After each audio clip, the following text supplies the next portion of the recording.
जैसा कि हमने पिछले वीडियो में देखा था कि जब जियान प्रोटेक्टर टाई से होल ऑफ सोल के बारे में इंफॉर्मेशन निकलवाकर ब्लैक कॉर्नर रीजन जाने वाला था और queen medusa little fairy doctor से जियान को प्रोटेक्ट करने की रिक्वेस्ट कर रही थी, और फिर little fairy doctor queen medusa से कहती है कि तुम टेंशन मत लो और जियान मेरा फ्रेंड है और मैं जियान को मरते दम तक प्रोटेक्ट करूंगी। और फिर queen medusa little fairy doctor को ऐसा बोलते देखकर उसे थैंक यू बोलती है। अब यह सुनकर लिटिल फेरी डॉक्टर खुश होकर कहती हैं कि जब हम फ्यूचर में मिलेंगे तो तब हम दोनों साथ मिलकर बहुत बातें करेंगे। और फिर little fairy doctor little girl जिया और जियान ब्लैक कॉर्नर रीजन की ओर जाने लगते हैं। यहां तक, और हां दोस्तों, अगर आपने अभी तक इसका पिछला एपिसोड नहीं देखा तो इसे देखने के बाद उसे भी देख लेना, लिंक डिस्क्रिप्शन में है। और अगर मुझसे वीडियो में कुछ गलती हो जाया करे तो उसके लिए मुझे माफ कर दिया करो। तो अब वीडियो शुरू करते हैं। अब क्वीन मेड्यूसा माउंटेन पर अकेले खड़ी खड़ी खुद से कहती हैं कि जियान, जब तुम फ्यूचर में आओगे तो दाउकी कॉन्टिनेंट का ये पूरा north western region Jiyama empire की तरह ही तुम्हारी स्ट्रेंथ को देखेगा, और तब तुम इस पर अपनी हुकूमत भी करोगे और मैं तुम्हारा वेट करूंगी। और दोस्तों, मैं साफ साफ बता दूं कि बस क्वीन मेड्यूसा ये चाहती थी कि उसका बंदा उससे स्ट्रांग हो जाए, बस बात खत्म। अब लिटिल फेरी डॉक्टर, जियान और लिटिल गर्ल जिया उड़कर ब्लैक कॉर्नर रीजन की तरफ बढ़ने लगते हैं, और रास्ते में ये लोग बहुत सारे मेडिसिनल हब्स भी ढूंढ लेते हैं जो लिटिल फेरी डॉक्टर की वॉय फुल पॉइजनस बॉडी के लिए थे, और उनमें से कुछ हेवन सोलर ब्लड बोन पिल के लिए थे। लेकिन उनमें से कुछ इंग्रेडिएंट्स तो वो हासिल भी नहीं कर पाते क्योंकि उनकी प्रोटेक्शन बहुत ज्यादा पावरफुल मैजिकल बीस्ट कर रहे थे। और जियान ने अपने होने वाले बच्चे की पिल के लिए जो इंग्रेडिएंट्स चाहिए थे उनको भी ढूंढ लिया था। इन सब को ढूंढने में जियान और लिटिल गर्ल जिया का सामना एक 7 रैंक के मैजिकल बीस्ट से हो गया था, और फिर उनको लिटिल फेरी डॉक्टर ने वहां आकर उस मैजिकल बीस्ट से बचाया था। और लिटिल फेरी डॉक्टर जियान और लिटिल गर्ल जिया को रास्ते में लगभग 4 मंथ से ज्यादा का टाइम लग गया था, क्योंकि वो रास्ते में बहुत सारे मेडिसिन इंग्रेडिएंट्स को ढूंढते हुए ब्लैक कॉर्नर रीजन जा रहे थे। और इस टाइम में जियान की फाइट बहुत सारे मैजिकल बीस्ट के साथ हो चुकी थी, और उनमें से कुछ के साथ तो जियान लाइफ एंड डेथ की फाइट भी कर चुका था, जिसके कारण जियान दोहोंग लेवल के 3 स्टार की पीक पर पहुंच चुका था। अब कुछ ऐसे ही उनको चलते चलते कुछ टाइम और लग जाता है, और फिर लिटिल फेरी डॉक्टर, जियान और लिटिल गर्ल जिया ब्लैक कॉर्नर रीजन के पास पहुंच जाते हैं। और फिर जियान कहता है कि ब्लैक कॉर्नर रीजन और जीनन एकेडमी में वापस आ गया हूं। अब लिटिल फेरी डॉक्टर भी black corner region, black places और वहां की सिटी को देखकर कहती हैं कि क्या ये ब्लैक कॉर्नर रीजन है, जिस पर जियान लिटिल फेरी डॉक्टर को बताता है कि हाँ, यही ब्लैक कॉर्नर रीजन है। और फिर जियान लिटिल फेरी डॉक्टर और लिटिल गर्ल जिया को लेकर ब्लैक कॉर्नर रीजन की बहुत सारी सिटी और ऑक्शंस हाउसेस में जाता है, और वहां से लिटिल फेरी डॉक्टर की वॉय फुल पॉइजनस बॉडी को ठीक करने के लिए इंग्रेडिएंट्स को ढूंढता है। और वहां से जियान बहुत से लोगों से शो गेट के बारे में पूछता है, लेकिन वे सिटी ब्लैक कॉर्नर रीजन के बाहरी इलाकों में थीं, तो जियान को उनसे कुछ खबर नहीं मिलती और जियान थोड़ा उदास हो जाता है। लेकिन फिर जियान ने अपने शो गेट के रिलेटेड भी और थोड़ी बहुत इंफॉर्मेशन इकट्ठी की, और अभी के लिए जियान बहुत खुश था क्योंकि उसकी शो गेट की फैक्शन जो ब्लैक कॉर्नर रीजन में थी वो इस टाइम ठीक थी, और जियान को अभी वहां जाने की कोई जल्दी नहीं थी। इसलिए अब जियान वहां से लार्ज स्केल ऑक्शन हाउस के बारे में पता करता है, क्योंकि पिछली बार इसी ऑप्शन में से प्यूरिफाइंग डेमोनिक लोटस फ्लेम के मैप का एक टुकड़ा जियान को मिला था, और जियान को अपनी डी क्लास 3000 लाइटनिंग मूवमेंट की टेक्निक्स और भी बहुत चीजें इसी लार्ज स्केल ऑक्शन हाउस से मिली थीं। और अब जियान प्यूरिफाइंग डेमोनिक लोटस फ्लेम के मैप के चौथे हिस्से को भी ढूंढना चाहता था। अब जिस शहर में ये ऑक्शन होने वाली थी उस सिटी का नाम ब्लैक एम्परर सिटी था, और इस सिटी पर एक बहुत ही पावरफुल फैक्शन राज करती थी जो थी ब्लैक एम्परर सेक्ट, और इस सेक्ट का लीडर बहुत ही लो प्रोफाइल रखता था। और दोस्तों, इसका मतलब आप ये सोच सकते हो कि जैसे हाथी के दांत खाने के कुछ और दिखाने के लिए कुछ और होते हैं, बस वैसे ही शायद आप लोग समझ ही गए होंगे। और वो जो गोल्डन सिल्वर ब्रदर थे, उनके इस फ्रैक्शन के लीडर से बड़े अच्छे रिलेशंस थे। अब जियान कहता है कि ब्लैक कॉर्नर रीजन बहुत सारे एक्सपर्ट्स से भरा पड़ा है जो हमेशा इस ब्लैक कॉर्नर रीजन में छुप कर रहते हैं। और अब जियान सोचता है कि अगर मुझे प्यूरिफाइंग डेमोनिक लोटस फ्लेम के मैप के चौथे हिस्से के बारे में इंफॉर्मेशन ना मिली तो हो सकता है कि मुझे किसी और हेवनली फ्लेम के बारे में पता चल जाए, और यह भी हो सकता है कि लिटिल फेरी डॉक्टर की वॉय फुल पॉइजनस बॉडी को कंट्रोल करने के लिए जिन जिन मेडिसिन इंग्रेडिएंट्स की जरूरत है उनमें से कुछ इंग्रेडिएंट्स भी यहां से मिल जाए। और फिर जियान लिटिल फेरी डॉक्टर और लिटिल गर्ल जिया को लेकर ब्लैक एम्परर सिटी की तरफ चल पड़ता है। और अब जियान को समझ आ गया था कि ये ब्लैक कॉर्नर रीजन बहुत ही ज्यादा बड़ा है और जिन फैक्शन को जियान ने पास्ट में हराया था वो तो कुछ भी नहीं थी, बल्कि असली एक्सपर्ट्स तो ब्लैक कॉर्नर रीजन में छुपकर बैठे हुए हैं और अब मुझे काफी ज्यादा केयरफुल रहना होगा। अब हम देखते हैं जियान को जो ब्लैक कॉर्नर रीजन में जा रहा था और उसको वहां जाने में पूरा दिन लग जाता है। और अब हमें सीन दिखाया जाता है अगले दिन की मॉर्निंग का और हम देखते हैं जियान को जो अपने मुंह में ग्रास को डालकर ब्लैक एम्परर सिटी की तरफ जा रहा था। और इधर लिटिल गर्ल जिया जियान से गुस्से में चलते हुए कहती है कि वो घटिया ब्लैक एम्परर सिटी आखिरकार कहां पर है, जिस पर जियान कहता है कि हम जल्दी वहां पहुंच जाएंगे। और अब इस बार लिटिल गर्ल जिया गुस्से में जियान के कंधे पर चढ़ जाती है और फिर लिटिल गर्ल जिया कहती हैं कि तुम ये बात मुझे सुबह से 10 बार बोल चुके हो। अब लिटिल गर्ल जिया को ऐसा करता देखकर लिटिल फेरी डॉक्टर भी हंस पड़ती है।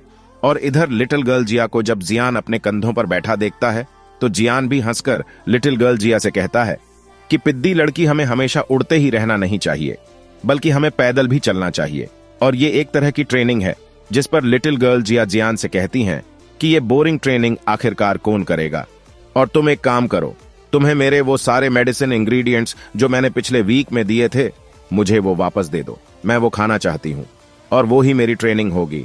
अब जियान लिटिल गर्ल जिया की बातों का कोई जवाब नहीं देता, लेकिन तभी अचानक ही जियान को बहुत सारे लोगों का ऑरा फील होता है, जिसके कारण लिटिल फेरी डॉक्टर वहीं पर रुक जाती है। और फिर हम देखते हैं कि एक इंजर्ड एक्सपर्ट और उसके साथ एक इंजर्ड लड़की को, जिसने पर्पल कलर के कपड़े पहने हुए थे, जो बहुत सारे एक्सपर्ट्स से अपने आप को बचाकर भाग रहे थे। और अभी के लिए उस लड़की की आंखों में आंसू थे। अब वो एक्सपर्ट्स थक हार कर बड़ी मुश्किल के साथ उस लड़की को लिए हुए उन सभी लोगों के साथ फाइट करने के लिए तैयार हो जाता है। और तभी वो जियान के ग्रुप को देखता है और उन्हें देखते ही वो एक्सपर्ट्स जियान से हेल्प मांगते हुए कहता है कि फ्रेंड, तुम जो कोई भी हो, प्लीज हमारी हेल्प करो और हमें इन लोगों से बचा लो। हम तुम्हारे इस एहसान को कभी नहीं भूलेंगे। लेकिन तभी वहां पर बहुत सारे लोग आकर उस एक्सपर्ट और उस लड़की के साथ साथ जियान के ग्रुप को चारों ओर से घेर लेते हैं। और अब उन लोगों का लीडर उस इंजर्ड एक्सपर्ट्स और उस लड़की को हंसते हुए देखते हैं और फिर वो जियान के ग्रुप की तरफ देखता है, जिनको इस टाइम वो लड़की और वो इंजर्ड एक्सपर्ट्स बड़ी उम्मीद के साथ उसकी ओर देख रहे थे। अब उन लोगों का लीडर जियान से कहता है कि बच्चे, तुम्हारे लिए यही अच्छा होगा कि तुम हमारे मैटर्स में टांग ना अड़ाओ और इन दोनों की हेल्प करने के बारे में सोचना भी मत। और ये और भी अच्छा होगा कि तुम यहां से बिना कोई पंगा लिए ही निकल जाओ। और जियान भी यहां पर कोई पंगा नहीं चाहता था। और फिर जियान उन दोनों इंजर्ड एक्सपर्ट्स और लड़की को इग्नोर करके उस लीडर से कहता है कि मैं तो बस यहां से जा रहा था और मुझे कोई शौक नहीं है कि मैं तुम्हारे मैटर्स में टांग अड़ाऊं। और फिर अब यह कहकर जियान लिटिल फेरी डॉक्टर और लिटिल गर्ल जिया को लेकर वहां से जाने लगता है। और जियान और उसके ग्रुप को जाता देखकर वे दोनों पर्सन बहुत ही निराश हो जाते हैं। और दोस्तों, अभी इन कैरेक्टर्स का नाम हमें यहां पर नहीं बताया गया है, क्या पता आगे जाकर हमें इनके बारे में कुछ पता चल जाए। अब जियान को ऐसे जाता देखकर उस एक्सपर्ट्स के साथ खड़ी वो लड़की बहुत ज्यादा हैरान थी और वो सोचती है कि इतना हैंडसम लड़का आखिरकार इतना डरपोक कैसे हो सकता है। और इधर वो लोग जो इन दोनों के पीछे लगे थे और वो जियान को वहां से जाता देखकर बहुत ज्यादा खुश होते हैं और अपने मन में कहते हैं कि इस लड़के ने सही फैसला लिया है। मगर वो इंजर्ड पर्सन फिर से जियान की ओर हेल्प मांगते हुए कहता है कि फ्रेंड, प्लीज आप हमें इन लोगों से बचा लो और हम दोनों जीनन एकेडमी से है। अगर तुमने हमें यहां से बचा लिया तो जीनन एकेडमी आपको बहुत सारे रिवॉर्ड्स भी देगी। अब उस पर्सन को इतनी रिक्वेस्ट करते देखकर उसके साथ खड़ी लड़की कहती है कि इंस्ट्रक्टर माइडी, आप प्लीज इस तरह के डरपोक इंसान से हेल्प मत मांगो। लेकिन तभी जियान जीनन एकेडमी का नाम सुनकर वहीं पर रुक जाता है और वो उन सभी लोगों को इग्नोर करके उन दोनों से पूछता है कि क्या तुम सच में जीनन एकेडमी से हो। जिस पर माइडी कहता है कि मैं जीनन एकेडमी में एक इंस्ट्रक्टर हूं और ये मेरी स्टूडेंट है और इसका नाम मोलिंग है। अब जियान दोनों से कहता है कि अगर यही बात है तो तुम दोनों मेरे साथ चलो। अब ये सुनकर वो दोनों जल्दी से जियान के पास आ जाते हैं, मगर वो लोग जो इन दोनों को मारना चाहते थे, अब वो लोग उन जियान को उन्हें छोड़कर जाने के लिए कहते हैं। लेकिन जियान के वहां से ना जाने पर फिर वो लोग उन दोनों के इंजर्ड पर्सन और लड़की पर अटैक कर देते हैं। लेकिन जियान उन लोगों के अटैक से माइडी और मोलिंग दोनों को बचा लेता है और फिर जियान लिटिल गर्ल जिया को उनको मारने के लिए भेज देता है और लिटिल गर्ल जिया बड़ी आसानी से उन लोगों को मार देती है। अब जियान उन लोगों के लीडर को देखकर लिटिल गर्ल जिया को कहता है कि तुम इस बुढ़े को भी मार दो। अब वो बुढ़ा जियान की बात सुनकर कहता है कि आखिरकार तुम लोग हो कौन, और मैं तुम्हारी जानकारी के लिए बता दूं कि मैं डेमन फ्लेम वैली का एल्डर हूं। लेकिन तभी लिटिल गर्ल जिया उस बूढ़े की बात सुनने से पहले ही उसको मार देती है, जो सिर्फ 2 लिंक लेवल का वॉरियर था। अब लिटिल गर्ल जिया उन सारे लोगों को मारने के बाद जियान के पास आकर कहती है कि अब मुझे मेरा इनाम दो जो होगा, ब्लडी ग्रास। अब जियान लिटिल गर्ल जिया की बात सुनकर अपनी आंखें घुमाने लगता है और फिर कहता है कि चल फूड यहां से, तुमने इतना भी बड़ा इनाम का काम नहीं किया है। और अब इधर वो दोनों इंजर्ड पर्सन जियान को ग्रिड करके कहते हैं कि मैं इंस्ट्रक्टर माइडी हूं और ये लड़की मेरे साथ है, ये लड़की मेरी स्टूडेंट मोलिंग है। जिस पर जियान कहता है कि इसकी कोई जरूरत नहीं है और वैसे भी हम एक ही एकेडमी के स्टूडेंट है और मेरा नाम जियान है। अब दोनों जियान का नाम सुनकर हैरान थे और वो दोनों जियान से कहते हैं, क्या वो जियान तुम ही हो जो पैनगेट ग्रुप का लीडर और जो शोगेट का भी लीडर है? और इस टाइम जियान की बनाई गई ये दोनों फैक्शन काफी बड़ी हो चुकी थी और इनमें से एक जीनन एकेडमी में और दूसरी ब्लैक कॉर्नर रीजन में थी। और जीनन एकेडमी के सभी स्टूडेंट जियान को अपना आइडियल भी मानते थे। अब इसके साथ ही माइडी जियान को सारी स्टोरी बताता है कि जीनन एकेडमी हर साल अपने स्टूडेंट्स को अपने एल्डर्स के साथ ब्लैक कॉर्नर रीजन में ट्रेनिंग के लिए भेजता है। और इस बार हमारे साथ एल्डर वू भी आए थे और हम लोग ट्रेनिंग के लिए मैजिकल बीस्ट का शिकार कर रहे थे। लेकिन तभी हमारी ट्रेनिंग करने की खबर लीक हो गई और डेमन फ्लेम वैली के लोगों ने हम पर अटैक कर दिया, जिनको एल्डर वू ने काफी टाइम तक रोके रखा। और इस दौरान हमारे बहुत सारे स्टूडेंट वहां से बचकर भाग पाए थे और फिर वो एक वैली में छुप गए थे, मगर डेमन फ्लेम वैली के लोगों ने उस वैली को चारों ओर से घेर लिया। तभी हम हेल्प लेने के लिए हम दोनों वहां से निकले थे, लेकिन डेमन फ्लेम वैली के लोगों ने हमारा यहां तक पीछा किया। अब जियान उन दोनों को बताता है कि डेमन फ्लेम वैली शोगेट की दुश्मन है और वो लोग जानबूझकर जीनन एकेडमी के स्टूडेंट टारगेट बना रहे हैं। अब जियान कहता है कि चाहे बात जो भी हो, लेकिन मेरा जीनन एकेडमी के साथ एक रिश्ता है और मैं जरूर अपनी एकेडमी के लोगों की हेल्प करूंगा। अब जियान एल्डर वू के बारे में पूछता है और फिर माइडी से जियान को पता चलता है कि एल्डर वू और कोई नहीं बल्कि वो जियान का फ्रेंड वू हाओ है।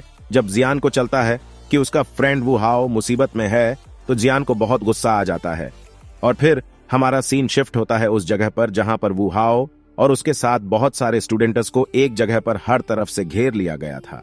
और फिर हमको देखते हैं कि वू हाओ अपनी स्वॉर्ड को हाथ में लिए हुए फाइट के लिए रेडी खड़ा था। और फिर वू हाओ सभी स्टूडेंट से कहता है कि तुम लोग फिक्र मत करो और जल्द ही जीनन एकेडमी से कोई ना कोई हमारी हेल्प के लिए यहां आता ही होगा।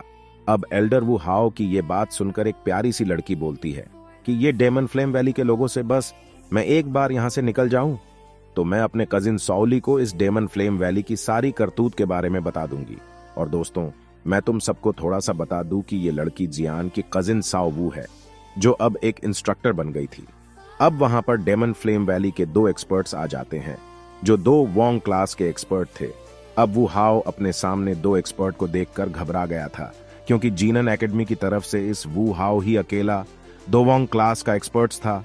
और अब इधर डेमन फ्लेम वैली के दोनों एक्सपर्ट वू हाओ को सरेंडर करने के लिए कहते हैं, मगर वो हाओ उनकी कोई बात नहीं सुनता है। और अब वो दोनों एल्डर्स वू हाओ से कहते हैं कि वो जो 2 पर्सन तुमने अपने जीनन एकेडमी में हेल्प के लिए भेजे थे, उन्हें अब तक हमारी डेमन फ्लेम वैली के लोगों ने उनका किस्सा खत्म कर दिया होगा। और बस एक बार हमारे 4th एल्डर यहाँ आ जाए तो हम तुम्हें मार कर जीनन एकेडमी की प्यारी प्यारी लड़कियों को अच्छे दामों में बेच देंगे। अब वो हाओ उन दोनों एल्डरों को ऐसे बोलते हुए सुनता है तो उसे बहुत गुस्सा आ जाता है और फिर वू हाओ इन दोनों से फाइट के लिए रेडी हो जाता है। और फिर वू हाओ सौवू से कहता है कि तुम इन स्टूडेंट्स को लेकर यहाँ से चली जाओ और पीछे मुड़कर मत देखना। अब वू हाओ इतना कहने के बाद उन दोनों एल्डर्स जो डेमन फ्लेम वैली के एल्डर्स थे उनकी बहुत अच्छे से धुलाई करने लगता है। लेकिन तभी वहां पर लगभग 30 साल का एक बुढ़ा एल्डर आ जाता है, जो डीमन फ्लेम वैली का 4th एल्डर था। और वो पहले तो अपने दोनों एल्डर्स की बेइज्जती करते हुए कहता है कि थू है तुम दोनों की जिंदगी पर, अबे तुम दोनों से एक बच्चा नहीं मारा गया, जाओ कहीं जाकर चुल्लू भर पानी में डूब मरो। और फिर वो 4th एल्डर वू हाओ से कहता है कि मैंने तुम्हारा नाम काफी सुना है, लेकिन तुम्हारी मेरे आगे कोई औकात नहीं है, इसलिए तुम्हारे लिए यही बेटर होगा कि तुम हार मान लो और अपने आप को हमारे हवाले कर दो। और इस 4th एल्डर का नाम सीजैन था और यह दोहोंग लेवल की क्लास का वॉरियर था। अब वो हाओ सीजैन से कहता है कि हमारे जीनन एकेडमी के एल्डर्स सरेंडर नहीं किया करते, और फिर वो हाओ सीजैन से कहता है कि तुम्हें शर्म के मारे डूबकर मर जाना चाहिए क्योंकि तुम अपने से कम उम्र के वॉरियर पर अटैक कर रहे हो। तभी सीजैन वो हाओ से कहता है कि बच्चे, ये ब्लैक कॉर्नर रीजन है और यहाँ पर सब चलता है और अब तुम मुझसे बच नहीं पाओगे। तभी वो छोटा एल्डर, देखो दोस्तों, मैंने इसलिए इसे छोटा एल्डर बोला क्योंकि ये बुढ़ा अपनी कद काठी से छोटा ही था और नोवेल में भी यही लिखा है। और तभी वो बुढ़ा वू हाओ पर अटैक कर देता है और वू हाओ इस फाइट में बहुत पिटने लगता है क्योंकि वू हाओ दोवोंग लेवल के 4 स्टार पर था और ये बुढ़ा दोहोंग लेवल की क्लास का वॉरियर था, जिसके कारण वू हाओ की हालत खराब हो गई थी। तभी वू हाओ भी अपनी ब्लडी स्वॉर्ड से उस बुढ़े पर अपना सबसे पावरफुल अटैक को करने लगता है, लेकिन तभी वो बुढ़ा वू हाओ की ब्लडी स्वॉर्ड को पकड़ लेता है और फिर वो वू हाओ की चेस्ट पर एक अटैक कर देता है, जिससे वू हाओ बहुत दूर जाकर पड़ता है और उसके मुंह से खून आने लगता है। और उस अटैक से वू हाओ बहुत ज्यादा इंजर्ड भी हो गया था। अब सारे इंस्ट्रक्टर और स्टूडेंट वू हाओ की ऐसी हालत को देखकर टेंशन में आ गए थे। अब सीजैन वू हाओ की ओर आगे बढ़ता है और वो वू हाओ से कहता है कि बच्चे, अगर मैंने तुम्हें जिंदा छोड़ दिया तो तुम बहुत जल्द ही मुझे भी पीछे छोड़ दोगे और माना कि तुम जीनियस हो, लेकिन तुम जैसे जीनियस को ऐसे ही मार देना चाहिए। और अब सीजैन वू हाओ की ब्लडी स्वॉर्ड को उठाकर कहता है कि मैं तुम्हें तुम्हारी ही स्वॉर्ड से मारूंगा। और उस बुढ़े ने वू हाओ की स्वॉर्ड से वू हाओ पर ही अटैक कर दिया था और वहां पर खड़े सारे स्टूडेंट उस बुढ़े को ऐसा करता देखकर डर जाते हैं और वू हाओ ने भी अब ये सोच लिया था कि ये उसका एंड है। और जैसे ही बुढ़े के अटैक से वू हाओ की ब्लडी स्वॉर्ड उसका सर उसके धड़ से अलग करने ही वाली थी, तभी जियान अपनी हेवी रूलर स्वॉर्ड से उस ब्लडी स्वॉर्ड को रोक लेता है। और इसी के साथ ही आज का यह एपिसोड खत्म होता है। अगर आप सभी अगला एपिसोड चाहते हो, वीडियो को लाइक और चैनल को सब्सक्राइब कर लो। तो फिर मिलते हैं अगली वीडियो में। तो अभी के लिए बाय बाय दोस्तों।